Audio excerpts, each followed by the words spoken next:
Well, here we are again, boys and girls, and tonight's little operation is preparing up some cylinder heads to go into a buggy. So it started out life as a Beetle engine, and then the engine blew up, and then it got changed for a van engine, still the same motor. And then this thing presumably fell down the bottom of a well and was left there for about 2 years while it all got nicely rusted up inside. Anyway, what we've got to do is we've got to recover the cylinder heads. As you can see, the thing's ruined. However, the cylinder heads, being made of aluminium alloy, are a little bit more robust than the barrels and pistons. So this is the rather dirty head that's the number 2 head, and this is one. Here's one I prepared earlier. And what we're looking for the demonstration this evening will be how to remove the valve springs, which are these here, and you have to squeeze them down with a valve spring compressor so that you can then remove the little collets, which I'm just trying to get one out.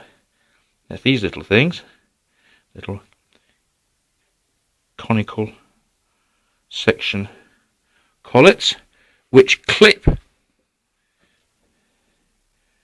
into the 2 little grooves, and they're held in place by a washer and the valve spring itself. So in order to be able to undo this, you have to be able to compress the valve spring while holding the valve in place.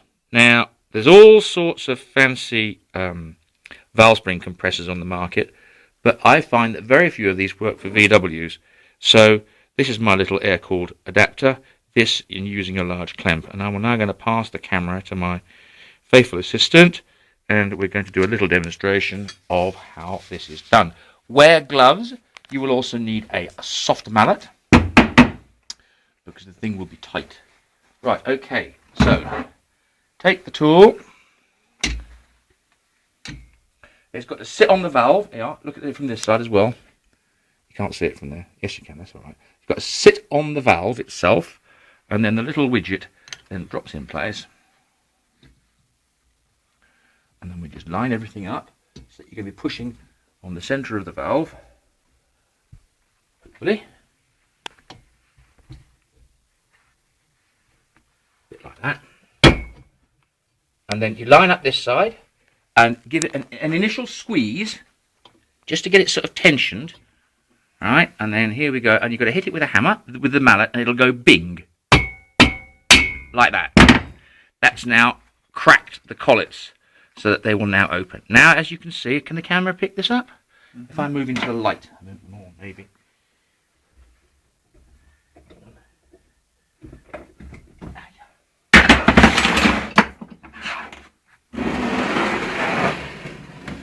Right. Now, we start squeezing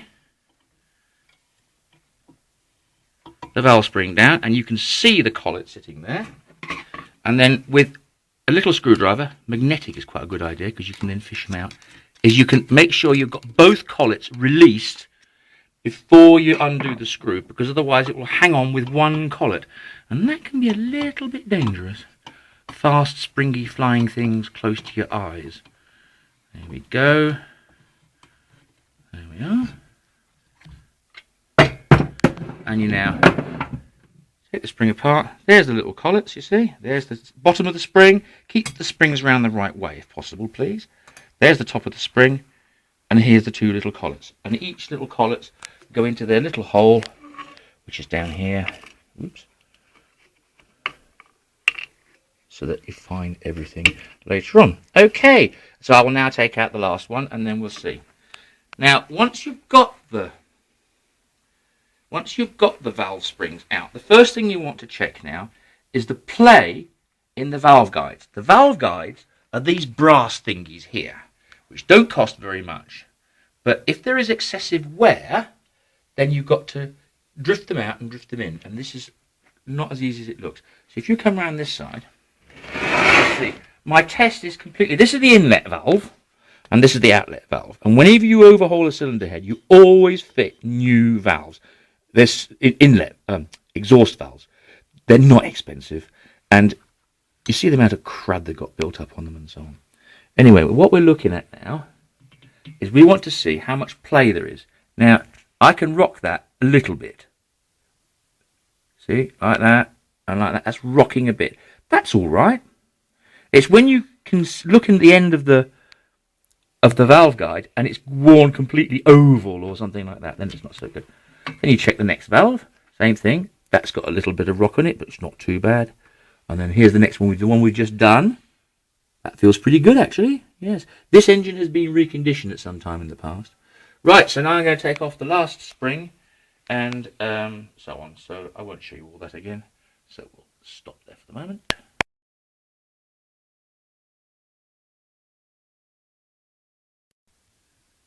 Okay. So here we are with the second cylinder head now, which has been partially cleaned. And I wanted to particularly show you this one because this is a good demonstration of a crack in a cylinder head. Now, what you absolutely must not have is a crack here. If you've got a crack there, there's a very severe risk that you will get a constant misfire at tick over, which you never seem to get rid of. And what happens is eventually that these valve seats, which are of a special sort of steel called a sintered steel, which are put in while the head is hot, what happens is the head gets hot, it expands, and the seat drops. And if the seat drops, that can be pretty disastrous. However, I will show you. I'll just put the screwdriver there. I don't know if the camera will pick this up. Maybe. There is a crack running up there, you see? Now we can get round that, because what we're going to do is we're going to do what's called peening. We'll peen it and stake it to make sure that this valve seat will not drop. Okay. Right, as I said, this is a quick engine build-up. We're going to be changing. We're going to be grinding in valves. We'll be fitting a set of new exhaust valves. Always fit new exhaust valves. They're not expensive, and they're the ones that take all the hammering. So fit a new set of exhaust valves, and we'll take the inlet valves and we'll clean those, and then we're going to be grinding them into the seats, and then eventually we fit the springs and the collets and the little oil seals, which were all missing, which is a frequent problem on these. They lose their oil springs. Right, we've now cleaned up the engine case. It looks slightly less like a ruined thing. So pistons are going to come off. Oil cooler's going to come off. It's going to be cleaned out with thinners, make sure it's got no leaks. It's just generally gone over. And we'll come to all that later. Okay, there we go.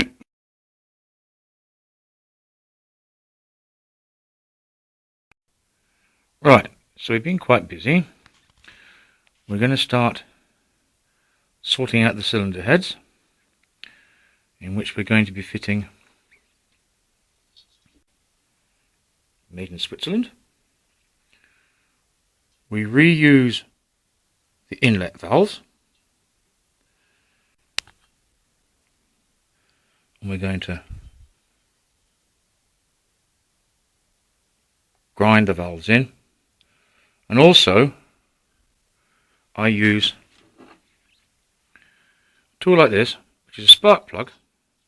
It's been cut down and it's got a slot cut in it, and the idea is we're going to use that to clean out the threads of the spark plug holes, just to make sure everything's alright. Anyway, so we'll be getting on with that in a minute. Meanwhile, what else we've done is the filthy engine block has now been thoroughly cleaned, degreased, blown out, cleaned again, cleaned down with thinners and a little coat of paint. Same for all the tinware, which is over here, sitting down, starting to look half decent. So now I'm going to start to get ready to do the valves.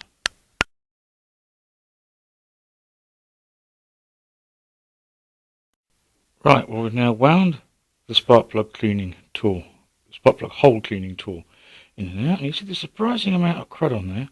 Don't forget that after we've gone over all of this, it's all going to be washed down again with thinners to get rid of all traces of grinding compound, because you don't want that getting in your valves and the such like.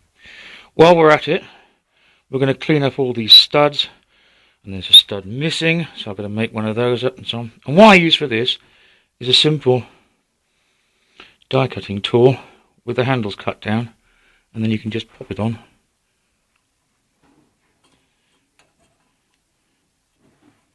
and clean the threads up. Okay.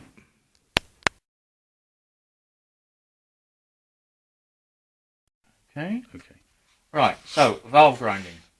You have two little pots, one of fine, one of coarse. You have a dubstick, and what you do is you put a little bit of oil on the end of the valve, and the stick will then stick on in place. And then, there we are, one of those, a bit like that. And then you put a little bit of paste on the seating side of the valve, and then turn and lift and turn, spin, lift and turn, and you can tell when it's going because the sound changes.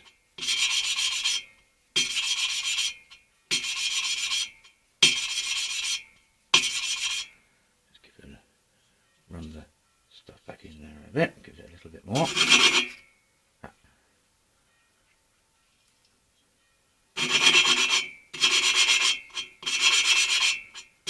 This is the new exhaust valve that we're grinding into. The seats weren't too bad on this, not needing recutting. It's just as well. Right, that'll do for the moment. Now I'm going to go on to the next valve, and I go all the way down, and then I take them out one by one, then I clean them down with paraffin, and then I use the fine paste, and then go through the whole procedure again. There we go. Okay. AF comes without the crankcase oil seal. ASP comes with. And the other thing that they don't include are the valve stem oil seals, which is a separate part. These I get from people like Just Campers or Serial Combi. Must have these because they eventually go onto the tops of the valves. And it stops oil leaks and smoking in the morning. So don't forget to order those. They're only 50p or something when you order your gasket set. Okay.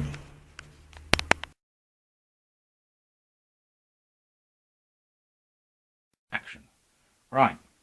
We've now recompressed the valve spring. We put the valve spring and the retainer into place. And now we compress the valve spring, and you can quite see where the collets go. Okay. Then you take your collet, put a little dab of grease onto it, and then it's quite handy just to have a magnetic screwdriver. This is always the fun bit. These other go on dead easy, or you're into a real struggle. Right. Put the first one on. Right. Now you turn it round, and then you get your second collet. Likewise, little dab of grease.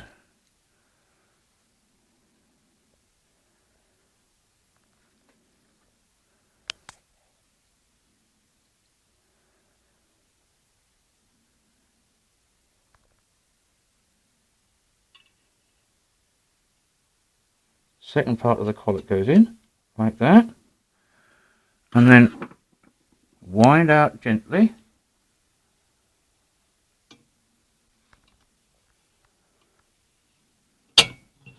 There we are, that's all come free. And the last thing you do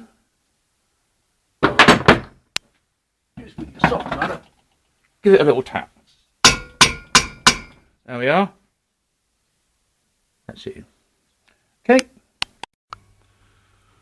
And so now that's the collets set into the valve spring retainer, and it's been tapped with a mallet, and everything looks hunky-dory. Make sure it's right, because if it comes off while your engine's running, you'll drop the valve and it will go straight into the piston, and you'll be redoing this job all over again.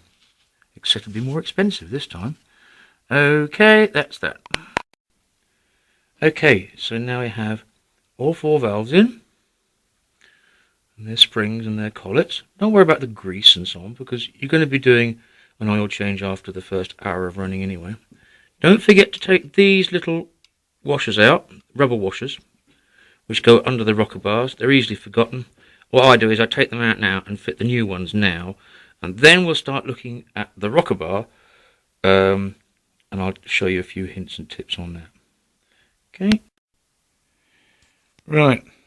While we're talking about cleaning stuff up and getting it prepared,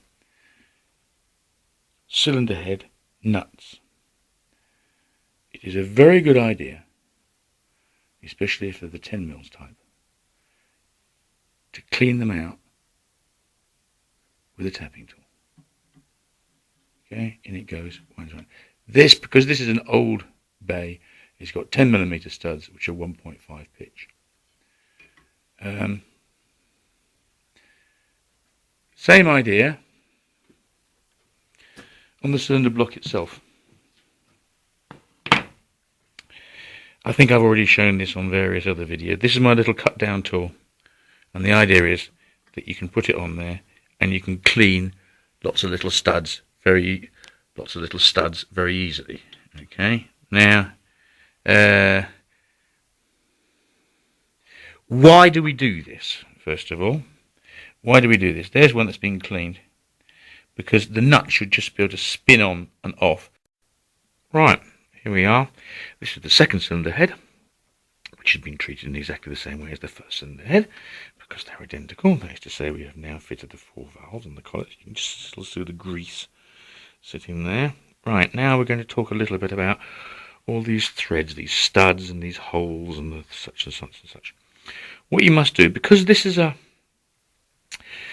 air-cooled engine, and because it's made of mostly of aluminium, you've got a sort of aluminium alloy cylinder heads squashing a cast iron sandwich of barrels going to an aluminium block, right?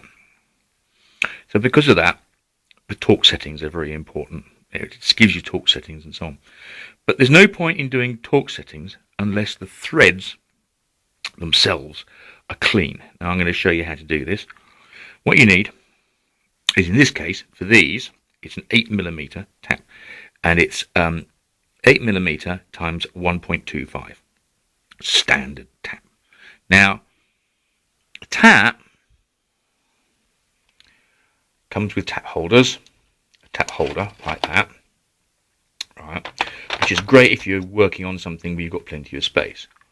And then I've taken the same thing and cut it down. You see what I mean? This is a different make, which again is very, very handy. For example, you can do here, but what you can't do, for example, is between these, because the handle just won't fit. So I'll show you a way of doing this. Now, what you need to do is that effectively the tap will wind down the thread. Okay? Now, you won't have enough push to do this very much. So look, what you need is a pair of outside expanding pliers. These are circlip pliers. These are rather nice Facon ones for when I do CV joints. Right, and then you can use that as your drive power. See, down it goes. And then, oops, same thing for undoing it. Obviously, you go right down to the bottom of the thread, because you can. And then,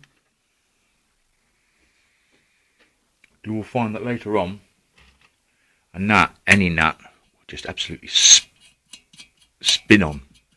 Now, it's important to do all the studs on the engine, all the studs on the cylinder head, rather. Well, so you got your exhaust, you got your inlet, you've got your rocker bars, and then you've got these, and these use a tapping tool. Comes out of the same box. Well known supermarket brand. And with these, you clean out the threads. See, it goes down nicely, and then it will wind out. And you go down to the bottom. Don't force, because obviously, you know. There we are. And blow them out with compressed air. And then you will find that not only is it so much easier to do, but, for example, let's look at the cylinder head. The cylinder head studs on the block. You see, if they're all nice and clean, then because you need to set your torque setting accurately, if you're trying to set the torque through crud, it's just not going to work. It's going to come it's not going to be right. It's going to come undone in 5 minutes. So anyway, you do all your studs this way I've shown you. You see, you can get the thing in, and you use the tool, and down it goes. You do here, you do here, you do here, you do these. This is an old engine, by the way. This is about 71, I think. So these are 10mm studs. Nowadays, more modernly, they're 8s. That's 10s. Same things. Do the other side. This is the same engine that came out of the well. Do these, you know, make it all. And then, with the little tap, you do these little ones. Look, you see there? That's the 6mm tap that goes in there. You often find a bolt broken off in there. That's what you're going to attach your bottom tinware to. And while you've got your 6mm weapon in your hand, the tinware, which you have obviously painted and made all nice and shiny prior to assembling the vehicle using a proprietary compound, you go through all the screws in the tinware. Again, do the threads. Look here, here, here. You'll find them a bit all over the tinware. How much we can pick up in the not too well lit here. This is all the cowling prepared. All the excess holes have been blanked off because I've taken out all the ventilating system. It's all screwed down. False arms put on. But as for the little holes, for example, this is new pattern tinware marked gute Qualität, good quality. But having said that, I'm glad I ran my tapping tool through the threads, because if I was trying to do that when it's in place, that would not be an easy job. There we are. There's everything all polished up and all clean, ready to go. Okay. We've got the cylinder head with the box with the barrels in. We've got all the various other bits. Now then, another bit we've done is the oil cooler.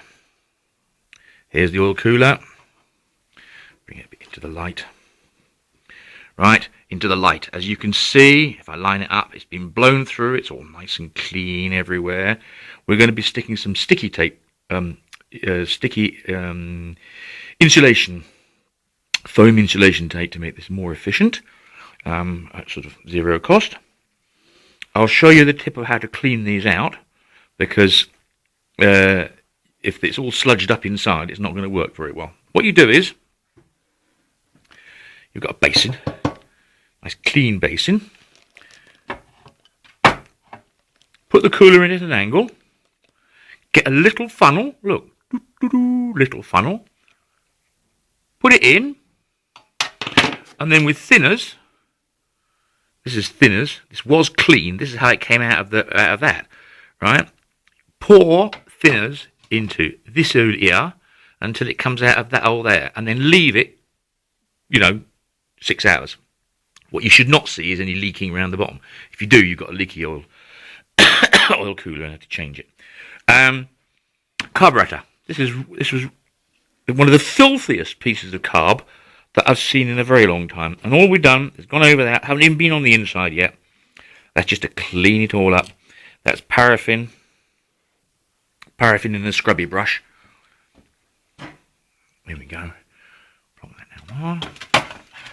I'll go over this again with thinners and when I open the carb up and so on. We'll worry about that later.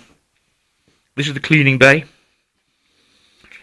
When you really have to clean the engine out, and you've really got to clean your cylinder headers out, I'd just use a pot like this. So put a half litre of paraffin, or thinners, but certainly paraffin, and just spray it over, and really blast it with a compressor. It comes up very nice and clean and neat. Okay, the little motor itself, so it's had cutter hammer, right, or other similar product. It's had all the studs done, been generally tidied up. Don't forget, after you've painted the block, and even if you're not going to paint the block and so on, don't forget to tap this one out as well, M10. You often find them being drilled out a bit savagely. Okay, so tonight's job is going to be to tip the engine onto its back,